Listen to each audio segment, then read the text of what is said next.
अस्सलाम वालेकुम दोस्तों, आप देख रहे हो मेरा YouTube चैनल M-Bilal अकेडमी। मेरा नाम है बिलाल और आज के दिन मैं आपको न्यूमेरिकल प्रॉब्लम नंबर 2.1 से 2.5 तक सॉल्व करना सिखाऊंगा। तो आपको ये वीडियो लास्ट तक दिखना होगी। और अभी तक अगर आपने मेरा चैनल सब्सक्राइब नहीं किया तो इसको जल्दी से सब्सक्राइब कर लीजिए ताकि मैं नई आने वाली वीडियो का नोटिफिकेशन आपको मिल सके।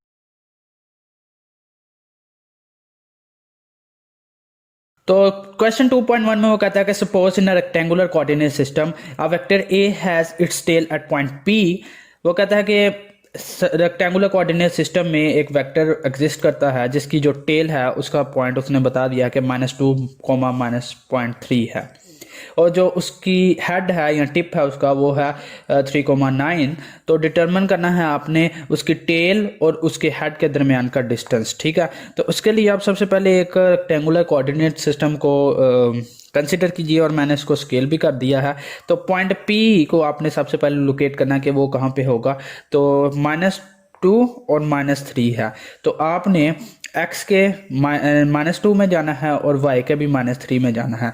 तो x का -2 ये है और y का -3 ये है। तो इन दोनों लाइनों को जब आप एक्सटेंड करोगे तो ये इस जगह पे आपको पॉइंट आपका मिल जाएगा कि यानी कि आपको वेक्टर a की टेल का पॉइंट आपको इस तरह मिलेगा। तो ये आपका पॉइंट P कहलाएगा और जो पॉइंट Q है जो कि टिप कहलाएगी वेक्टर A की, उसको लोकेट करने के लिए आपको 3 दर्जे x में जाना होगा पॉजिटिव x में और 9 दर्जे पॉजिटिव y की तरफ जाना होगा। अब 3 दर्जे पॉजिटिव x ये है और 9 दर्जे पॉजिटिव y ये है। तो इन दोनों लाइनों को जब मैं मिलाऊंगा तो मुझे पॉइंट Q मिल जाएगा, ये होगा पॉइंट Q। तो इन दोनों को हमने लोकेट कर लिया है। ये जो पॉइंट है ये ओरिजिन है। अगर इन दोनों P और Q को मिला दूं तो ये वेक्टर A को रिप्रेजेंट कर रहा है। पॉइंट P वेक्टर A की टेल है और पॉइंट Q वेक्टर A की टिप है। जैसा कि आपको पता है कि अगर मैंने पॉइंट Q को इस ओरिजिन के लिहाज से लोकेट करना है तो उसके लिए मैं पोजीशन वेक्टर को इस्तेमाल करता हूं। तो Q के केस में जो पोजीशन वेक्टर होगा वो होगा OQ, जिसको मैंने ग्रीन लाइन से रिप्रेजेंट किया है, और P के केस में जो पोजीशन वेक्टर होगा वो होगा OP, जिसको मैंने रेड लाइन से रिप्रेजेंट किया है। अब सिंपल जस्ट आपने हेड टू टेल रूल इस्तेमाल करना है और PQ का जो डिस्टेंस है वो मालूम कर लेना है। तो अभी तक आपने किया यह है कि आपके पास वेक्टर A था और वेक्टर A की टेल को आपने वेक्टर OP के हेड से मिलाया है। ठीक है, और फिर वेक्टर OP की टेल को वेक्टर A के हेड से मिला दें तो इससे आपको एक रिजल्टेंट वेक्टर मिलता है जो कि OQ है। ठीक है, हेड टू टेल रूल के मुताबिक जो OQ होगा वो बराबर होगा वेक्टर A के और वेक्टर OP के। वेक्टर OA किसके बराबर है? PQ के बराबर है। तो मैं वेक्टर A की जगह PQ भी लिख सकता हूँ और साथ में OP आ जाएगा। ठीक है, अब जस्ट आपने वैल्यूज को पुट करना है और PQ की वैल्यू को फाइंड आउट कर लेना है। अब जो पॉइंट P का जो पोजीशन वेक्टर है वो उसको मैं OP से रिप्रेजेंट कर रहा हूँ और उसकी वैल्यू बराबर है -2i -3j। और जो OQ है उसकी वैल्यू बराबर होगी 3i जमा 9j। अब यूनिट वेक्टर डायरेक्शन को शो करने के लिए इस्तेमाल होते हैं, इसलिए इनको मैंने इनके साथ लिख दिया हुआ है। अब इस फार्मूले में जस्ट आपने वैल्यूज को पुट करना है।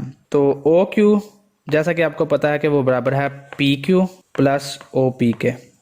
हमने PQ मालूम करना है तो PQ को एक साइड पे कर लीजिए और इसको इस तरफ ले लीजिए। तो OQ माइनस OP। अब OQ किसके बराबर है? 3i plus 9j minus 2i minus 3j। ठीक है, अब 3i plus 9j plus 2i plus 3j। अब 3 प्लस 2 5 और 9 प्लस 3 12j। ये है PQ का वेक्टर, लेकिन हमें डिस्टेंस चाहिए यानी मैग्नीट्यूड चाहिए इस वेक्टर की। तो इसके लिए मैं इसकी मैग्नीट्यूड का फाइंड आउट करूंगा। तो 5 का स्क्वायर प्लस 12 का स्क्वायर और अंडर रूट ले लूँगा। तो ये 25 प्लस 144 और इसका ये हो जाएगा 169 और अंडर रूट 169 का 13 होता है। तो PQ यानी कि वेक्टर जो PQ है इस P से लेके इस Q तक का जो फासला होगा वो होगा 13 यूनिट्स। ठीक है, उसने कोई हमें यूनिट्स नहीं था कहा, इसलिए मैं इसके साथ सिर्फ यूनिट लिख रहा हूँ। क्वेश्चन 2.2 में कहता है कि a certain corner of a room is selected as the origin of rectangular coordinate system. एक कमरे को आप रेक्टेंगुलर कोऑर्डिनेट सिस्टम का ओरिजिन मान लीजिए। If an insect is sitting on the adjacent wall at a point having coordinates 2,1, तो अगर एक दीवार पे, उस कोने के साथ वाली दीवार पे एक कीड़ा बैठा हुआ है जिसके कोऑर्डिनेट उसने बता दी हैं 2,1, वेयर यूनिट्स और मीटर, और यूनिट्स आपने मीटर में लेने हैं। What is the distance of the insect from this corner, तो कोने से लेके उस इंसेक्ट तक का डिस्टेंस आपने बताना है। ये कंसीडर कर लीजिए कि ये आपका एक कमरा है और मैंने एक ये कोने को सिलेक्ट कर लिया है, तो ये रेक्टेंगुलर कोऑर्डिनेट सिस्टम बन गया हमारा।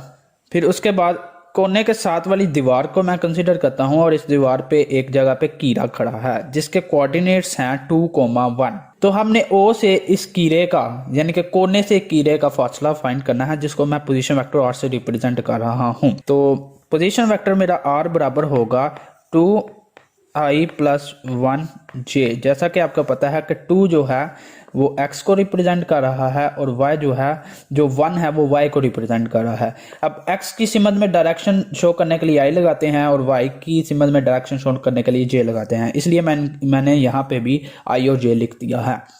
मुझे क्या चाहिए, डिस्टेंस चाहिए यानी मैग्नीट्यूड चाहिए, तो उसके लिए मैं 2 का स्क्वायर लेता हूँ प्लस 1 का स्क्वायर लेता हूँ और अंडर रूट ले लेता हूँ। यानी कि आपने जो i के साथ है उसका स्क्वायर लेना है, फिर जो j के साथ है उसका स्क्वायर लेना है, इन दोनों को ऐड कर देना है और अंडर रूट ले लेना है। तो आंसर आएगा 4 + 1 और अंडर रूट, और 5 का अंडर रूट, 5 का अंडर रूट होता है 2.2। तो मीटर्स में उसने यूनिट दिए थे इसलिए इसका आंसर आएगा मीटर। तो तीसरे सवाल में वो कहता है what is the unit vector in the direction of vector A. तो वेक्टर ए का आपने यूनिट वेक्टर फाइंड आउट करना है। जो यूनिट वेक्टर होता है उसका फार्मूला होता है, यहाँ पे जो वेक्टर ए है ये उसकी मैग्नीट्यूड है और उसका यूनिट वेक्टर है। ठीक है, तो हमने यूनिट वेक्टर फाइंड आउट करना है, तो यूनिट वेक्टर को लैदा कर लीजिए और ए वेक्टर को डिवाइड कर दीजिए उसकी मैग्नीट्यूड से।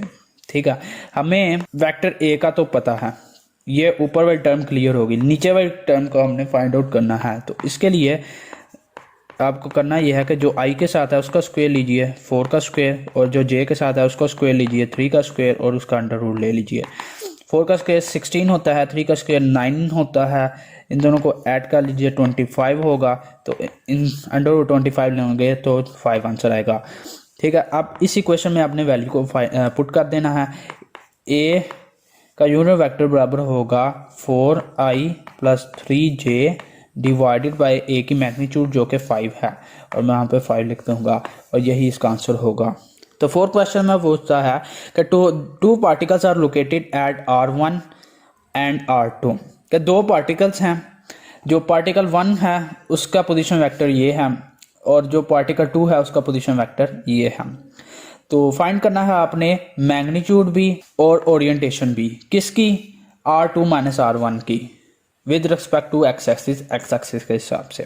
2 पॉइंट्स उसने दे दिए हैं, 2 पोजीशन वेक्टर्स दिए हुए हैं, उनका आप पहले डिफरेंस मालूम कीजिए और फिर उस डिफरेंस की मैग्नीट्यूड और ओरिएंटेशन फाइंड आउट करनी है। तो सबसे पहले आपने R2 - R1 को फाइंड आउट करना है, फिर उसके बाद R2 - R1 का जो आंसर आएगा उसकी मैग्नीट्यूड को फाइंड आउट करना है और फिर जो एंगल है वो फाइंड आउट करना है। तो सबसे पहले हम पहले स्टेप की तरफ बढ़ते हैं, R2 - R1 फाइंड आउट करते हैं। तो R2 - R1, R2 क्या है, -2i + 3j, माइनस R1 क्या है 3i + 7j, -2i + 3j, -3i - 7j, -2 और -3 -5 और +3 - 7 -4j। तो ये वेक्टर आ गया R2 - R1 का। ठीक है, अब इसकी मैग्नीट्यूड फाइंड आउट करनी है, तो सिंपल है, R2 - R1 है, इसकी मैग्नीट्यूड के लिए i के साथ जो भी है उसका स्क्वायर लीजिए और j के साथ जो भी है उसका स्क्वायर ले लीजिए। तो यह आ जाएगा 25 और यह आ जाएगा 16 और 16 ये 41 बन जाएगा, और 41 का अंडर रूट जब आप लोगे तो उसका आंसर आएगा 6.4। तो इस तरह हमने मैग्नीट्यूड को फाइंड आउट कर लिया। अब हमने एंगल को फाइंड आउट करना है। तो एंगल को फाइंड आउट करने के लिए आपको देखना होगा कि जो आपका ये वेक्टर है वो कौन से कोऑर्डिनेट में है। पहले तो आप ये देख लिए कि कौन से कोऑर्डिनेट में आपका वेक्टर है। तो r2 माइनस r1 जो है वो बराबर है -5i माइनस 4j के। -5 इस वेक्टर का x कंपोनेंट है और -4 इस वेक्टर का y कंपोनेंट है। अब x कंपोनेंट भी नेगेटिव है और y कंपोनेंट भी नेगेटिव है। अगर x भी नेगेटिव हो और y भी नेगेटिव हो तो आपका जो वेक्टर है वो थर्ड क्वाड्रेंट में लाई करेगा। तो इसीलिए जो एंगल होगा, जो थीटा होगा, वो बराबर होगा 180 डिग्री प्लस फाई के। तो फाई को कैलकुलेट करना होगा हमें जस्ट, तो वो बराबर होता है tan इनवर्स ऑफ वेक्टर का y कंपोनेंट। तो इस केस में वेक्टर का आपने y कंपोनेंट लिखना है, उसको डिवाइड कर देना है वेक्टर के x कंपोनेंट के साथ। तो आप जस्ट वैल्यू को पुट कर दीजिए y और x की। तो tan इनवर्स ऑफ y की वैल्यू है -4। तो आपने माइनस नहीं लिखना हो ना, अगर यहाँ पे प्लस होता तो वो भी नहीं था लिखना, सिर्फ 4 लिख लीजिए अकेला। -5 है जो x है, तो x को भी आपने पॉजिटिव ही लिखना है 4 के साथ। तो इसको जब आप हल करोगे तो इसका आंसर आएगा 38.65। जो थीटा होगा वो बराबर है 180 प्लस फाई के, और फाई आपने फाइंड आउट किया है कि वो बराबर है 38.65 डिग्री के। तो ये इसको जब आप करोगे आप ऐड, तो इसका आंसर आएगा 218.65 डिग्री।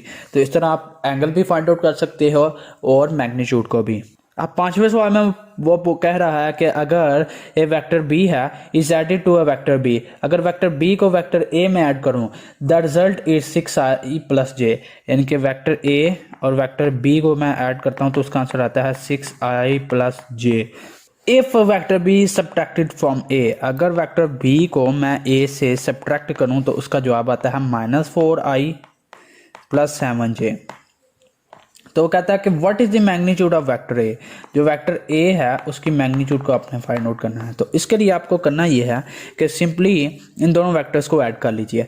तो बी से कैंसिल हो जाएगा, तो ए और ए 2a बन जाएगा, और 6 माइनस 4 2i और प्लस 8j। ठीक है, अब आपने a फाइंड आउट करना है, तो दोनों तरफ 2 से डिवाइड कर दीजिए ताकि आपको सिर्फ a मिल सके। तो a का वेक्टर बराबर हो जाएगा i प्लस 4j के।